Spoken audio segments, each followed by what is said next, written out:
This is insane.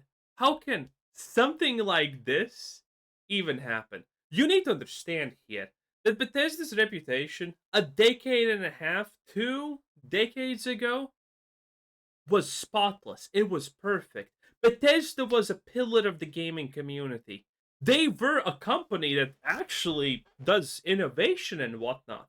And now in the modern day, they're just sad slop producers. And I'm being generous here, okay? I should be dropping at least 3 different gamer words that probably would get me banned and cancelled off YouTube. But I'm restraining myself. This is absolute insanity. But there is a bright side to this because have absolutely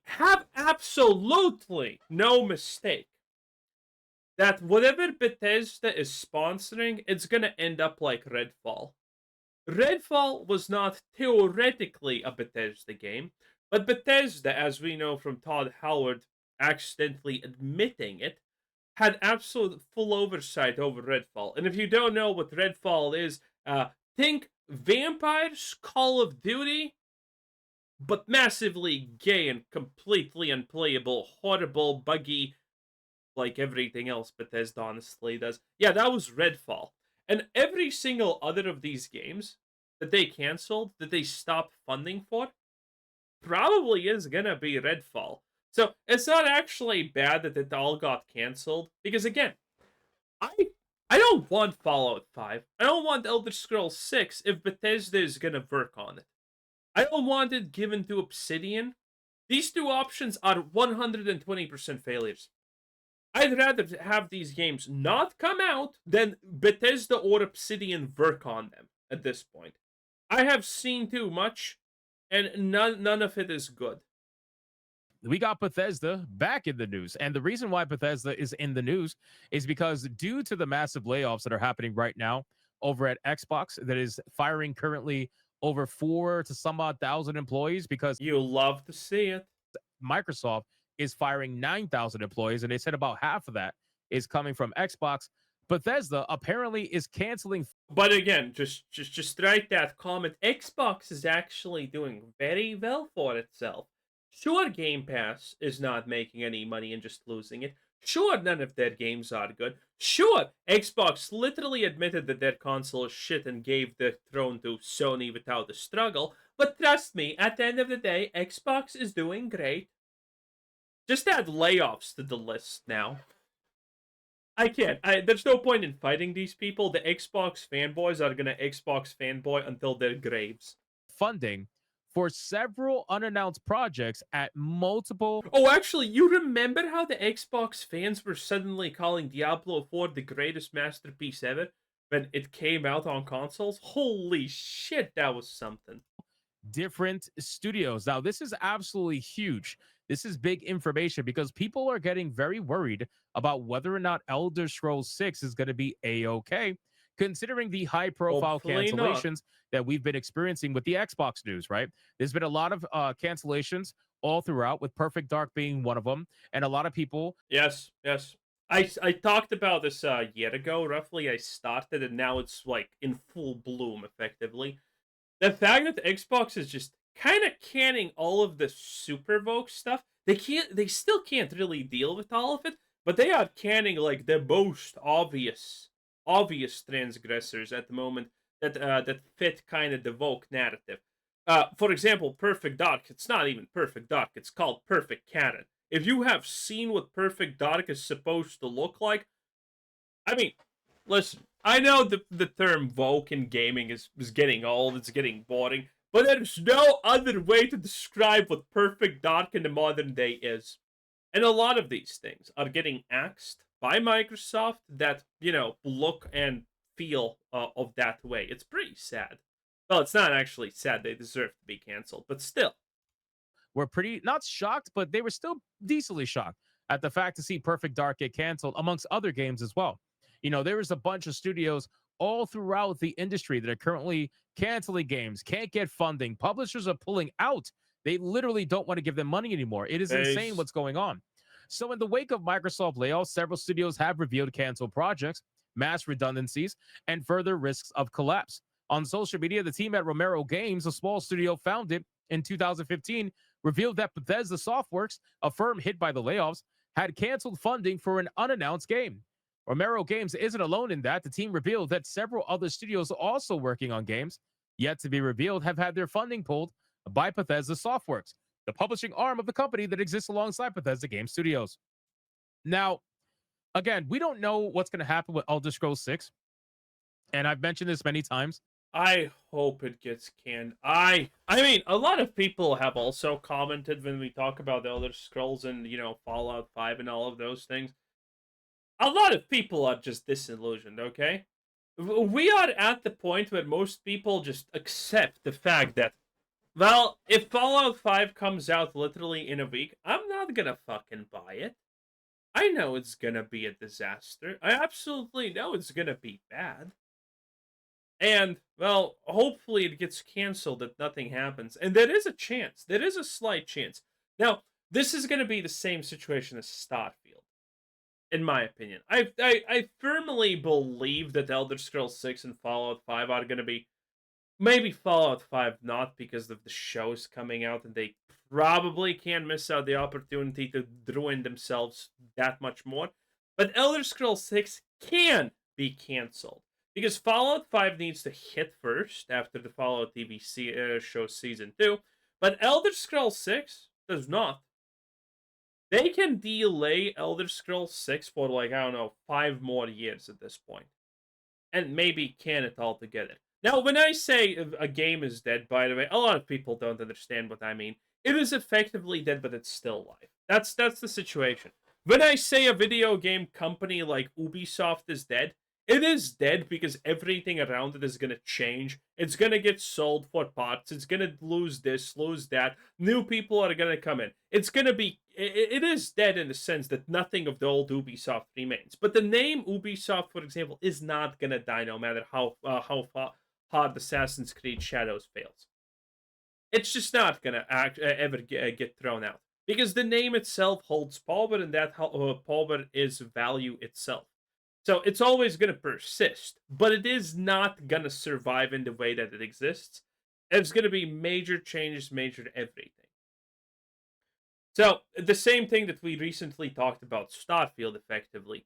There's no new announcements, no new nothings. Starfield's numbers are some of the worst numbers in the history of gaming in general, not even Bethesda. For Bethesda, it's also a completely unperceived low. But in the history of gaming, like, Starfield's like a record bad holder, okay? Less than 0.8% player attention since its launch. Abysmal. Absolutely abysmal. It's still going down, by the way. The expansion only got roughly 2.5% of the people who played the game initially at the return. Keep in mind the expansion was for free for most people. And, well, yeah, and it didn't do anything. The most impressive part about Starfield currently is that there's, like, multiple official Bethesda DLCs that are like 20-minute missions that cost $20 and have bugged weapons at the end that cannot be reloaded. So, kick sand, I guess. Starfield is also dead, confirmed dead. No new news, no new nothing. Bethesda's just trying to kind of avoid talking about it. It is dead, but it's not actually dead as it's going to be shut down. No. Starfield, after a couple of, maybe a year or two, going to get something, and no one's going to care. They're just going to pretend that the shit is alive, and then they're going to announce Starfield 2. That's how these things work. It is dead, but it's not dead in a way that's it's in the grave. It's in the grave, but it's kind of clawing out. That's what it's constantly doing. And this is the same situation. I firmly believe that the game that's going to be canceled or, has the highest likelihood of being canceled is probably going to be Fable. I got to imagine that Fable is probably going to be Yes, announced within the next year or two that it's going to be canceled because the Fable fanboys are also completely fucking insane. I have dealt with them so much. They are insane. things just seem a little bit odd with that game. It seems a little bit fake. There's not that much information about it, and it always seems like a stalling tactic that's happening with that game. But Elder Scrolls is a massive franchise, and I don't see them canceling this game. I think they're going to do everything they can to ensure that Elder Scrolls 6 releases because they rely on it, right? Every single Elder Scrolls game, especially modern ones recently, were all massive successes on Steam and other platforms as well. Those games sell, they make money. So there's no reason why they wouldn't want to release those games. Romero Games was founded in 2015 by John Romero and his wife Brenda in Galway, Ireland. The team has hard at working piecing together an unannounced FPS, but that title might need to be abandoned now that Bethesda Softworks has pulled out of funding. The studio on social media they said the following: "We have some difficult news to share.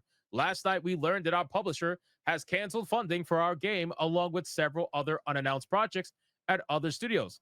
This was a strategic decision made at a high level within the publisher, well above our visibility or control. We deeply wish that there had been anything we could have done to prevent this outcome." I wonder, what are the rules when it comes to funding from a publisher? Surely there must be some contract protections there, something along the lines. I Probably, yes.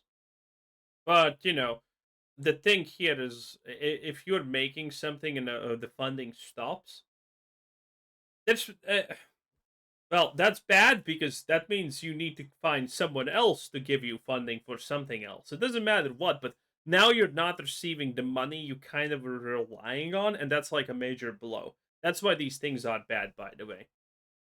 I can't believe that a publisher midway through development can just pull out of funding just like that. Of course they I don't know can. how far this thing was in development. I guess there might be some clause. Be small studio. Microsoft approaches you like, I don't know about you, but if I was a small studio owner, I would be bending backwards, gobbling on those balls to get that ka-ching ka-ching. That says if the studio can't produce the game in XYZ amount of time, then they reserve the right to pull out funding at any moment after that time.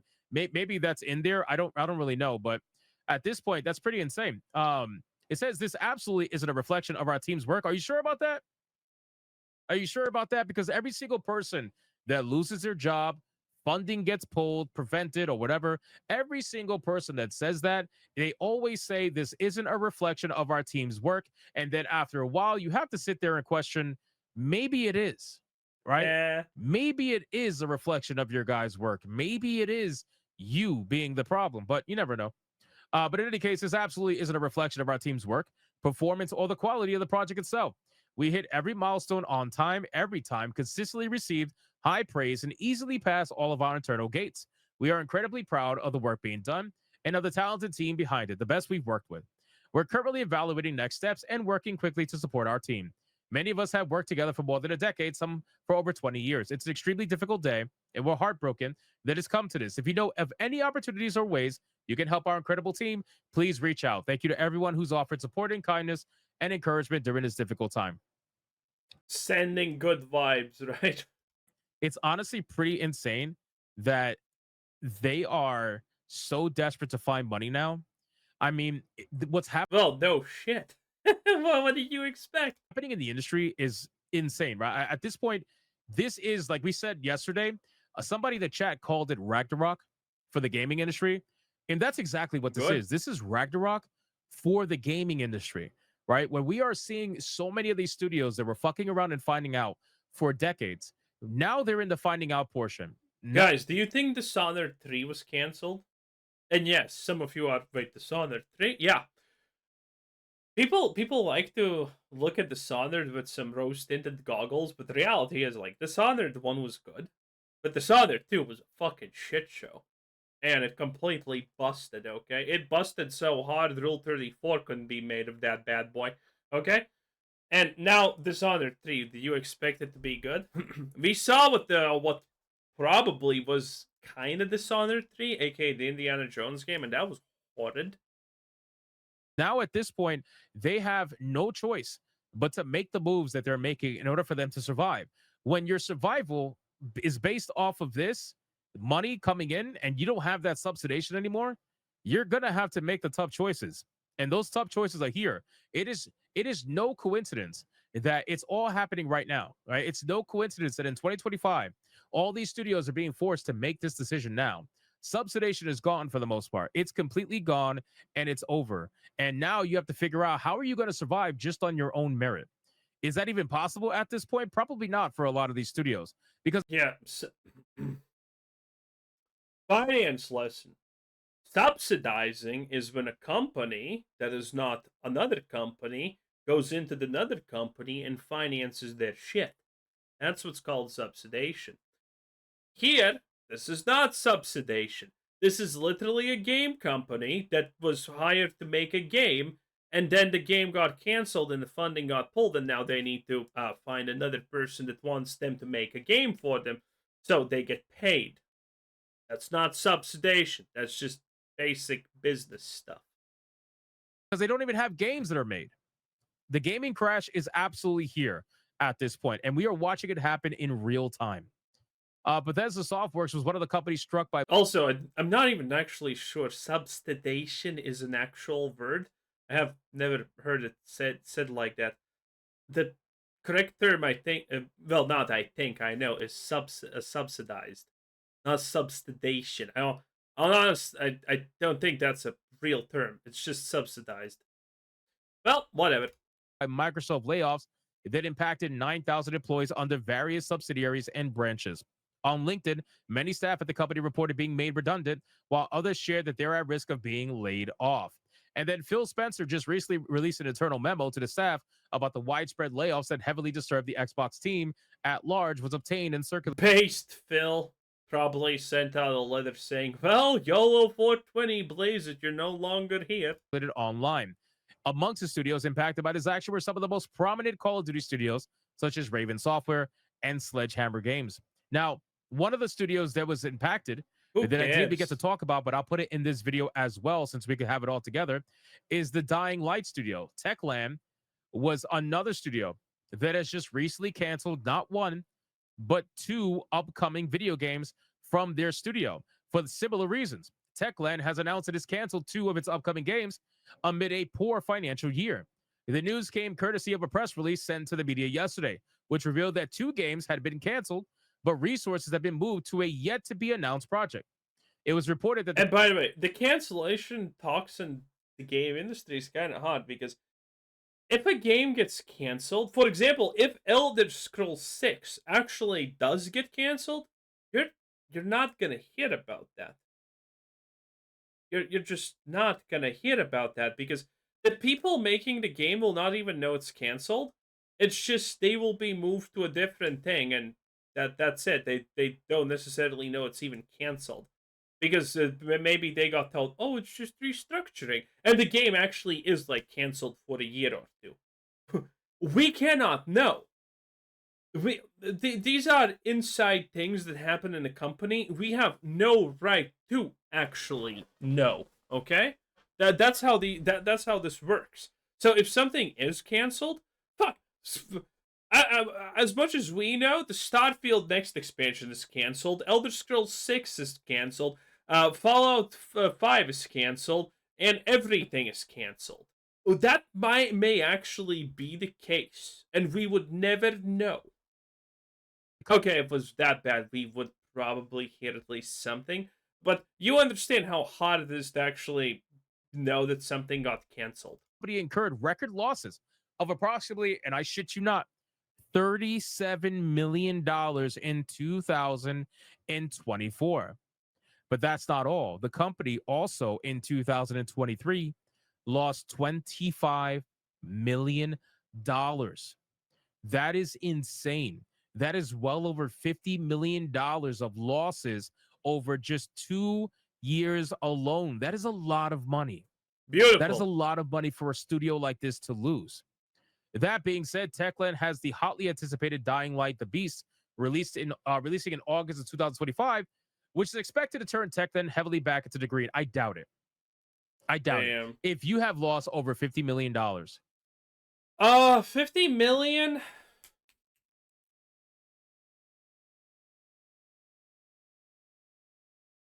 Let's do some calculations. So they lost 50 million. Okay. So they're going to produce Dying Light, that beast. And how much do they need to sell in that case? So first of all, they're selling it on Steam, right? So that's a minus 30% right there, okay? After that, let's minus taxes to 20%. Let's say from every dollar they make, they get only 50 cents. which is kind of an overestimation, I feel like, in this case, when people are desperate. Because we're not even counting in the loans that they probably need to take out to make this happen. So let's just keep it for every $1 that they make, they actually only profit 50 cents, which is very generous of me at this point, saying just that. So 50 million. To make 50 million, Dying Light, if we assume that it's being sold at $50 a pop, let's say it comes out in like 3 years. Okay, so that's 50 million loss. 3 years, 3 years worth of development time. Probably, let's be super generous and only say that it cost like 300 millis to make. Okay, let's be super generous. So that's in reality 350 plus, which we're not going to actually add this because I have no idea how bad the situation is. Loans. They need to take out loans to survive at this point, because if they're already in the negative, that means that they don't have actual liquid cash to put into places. Okay, it needs to be loans, short term, long term, whatever the fuck loans, but they need to be repaid. Okay, so effectively, this minus 50 million turns into reality like something like 400 million plus. Easy money, boys. Okay, so now you have to sell copies worth 400 million probably in the next 3 years when the game comes out, and you need to keep in mind that not not even considering everything, every dollar of sales is only 50 cents for you. So 306 million copies need to be sold to just get even, but then you slash that in half, which means you need double the amount of copies sold. So, Dying Light the Beast, if it comes out in 3 years, needs to sell roughly 12 million copies at $50 a pop. Good luck with that. Yeah, good luck with that. I don't think you're gonna do that, but it is what it is, okay? It is what it is. Oh yeah. This is not putting them in the green. There's no fucking way. Again, I was generous with my estimates. I did not add a lot of other expenses and things like that that need to be factored in. 12 million copies potentially need to be sold from this game in the future to break even. I don't see how Dying Light the Beast is going to bring back all that money. I just don't. After you cut off costs, right, and after you cut off like your split with Steam and all these other stores, I just don't see how that's gonna come unless you guys hit it absolutely out the park. Like you would have to do hundreds of thousands of concurrent players in order for that to work. Like we're talking Probably. over 100,000 concurrent players at the minimum, which would mean about 1 to 2 million sales. You would right off the gate, you would have to have that happen. The game was internally known as Project That's an estimate. Cornerstone. Took heavy inspiration from Star Wars universe, despite not being a Star Wars IP. Just like in Star Wars, players will be able to use the Force to move objects. And Oh, look at that! Inspirations from the Star Wars IP. Wow, the Star Wars IP is not even the Star Wars IP, so I wonder what they actually inspired from. also possess other abilities, such as the ability to stop time. So, I mean, listen, Dying Light's a great game. I'm not going to shit on Dying Light. I actually Yeah, really enjoyed Dialike is good. Dying True. Light. So I do hope for their success. Don't get me wrong, but I think they're overshooting a little bit. Even though it's a good game, I don't think they're going to be able to pull the numbers that's going to be necessary in order for that to happen. I haven't really. Can we actually see Dying Light? Dying Light 2 sales numbers. Dying Light 2 has achieved significant sales milestone, and the game sold 5 million copies in its first month. Shit, yeah. So that 12 million that I'm saying probably is actually close to on the money. Dying Light franchise has surpassed 30 million units sold. The game launched on February 2022. Holy shit, that's a lot of dude. That total, holy 30 million, eh? So yeah. Okay, that makes it technically okay. So there's two things. technically that's better. Technically that's worse. Worse, why? Um, yeah, I said the game probably costs, let's be generous, 300 milli to make. Sales numbers like that means that 300 milli is probably closer to 450 milli. You know what I'm saying, boys? So yeah, good luck. I mean, it's possible, I guess, but again, they need to rush this. That's the big problem. I never talk about that for companies, but there's two kinds of that. One is don't give a fuck that where the money that's given to you is pretty much for free because there's government assistance, all of that shit, contracts and blah blah blah. And then there's the things are going bad. Morgan and Stanley Chase Bank Veilguard 474 Blazed Black Boat is giving us a loan for 400 million with 100% return rate in 2 seconds. Okay, there's two types of deals, and I don't think they're gonna get the good one. Looked at Dying Light. Let's see how Dying Light did on Steam. Let's see. Dying Light, the original, hit an all-time concurrent peak. All right, that's not bad. An all-time concurrent peak of about 45,876 10 and a half years ago, with an estimated sales of anywhere between 12 to 19 million copies sold. But you also got to understand that Dying Light, if you look at the price history, has been as cheap as $3.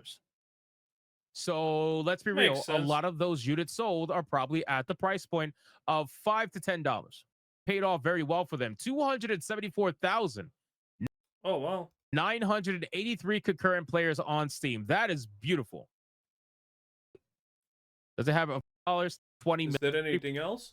Well, Dying Light is not looking good, boys. Ah, yeah, it's definitely not looking good for Dying Light. And hopefully it's not looking good for anything Bethesda. Anyway, that was Hypnotic. He has a... And is he changing this little thing here? Now it's some kind of milk mommy cow thing. Whatever. Anyway, this is Chris for Sid. Thanks for watching. Bye!